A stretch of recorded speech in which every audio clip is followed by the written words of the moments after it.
we find that risk is often much more predictable than returns. Here's a graph of the average annual returns of 60 assets from 1970 to 2015, with average annual return on this axis. We then overlay the risk or standard deviation of those 60 assets on this axis.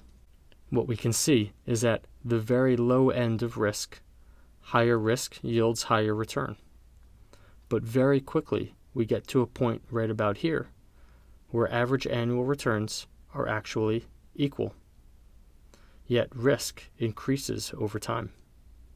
And in fact, when you get risk very high, you have no idea where your returns are going to wind up. Increasing the risk past this point right here only increases range of outcomes. This graph shows the range of outcomes over a rolling 3-year period on the high side and the low side. This yellow line is actually the average annual returns, and you can see that it flattens out. Even though you're taking more risk, your average annual returns haven't increased.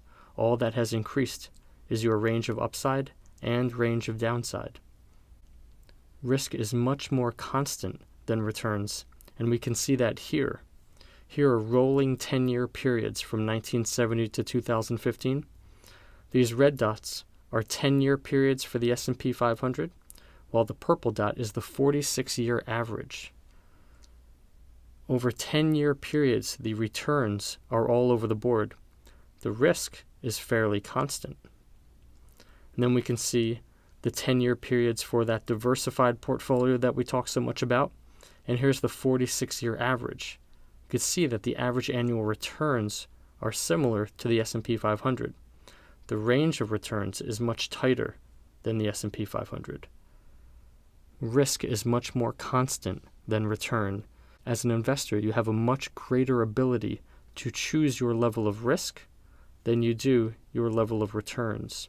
You're really choosing your range of returns going forward. Here are our asset class references and disclosures, and disclaimer and confidentiality.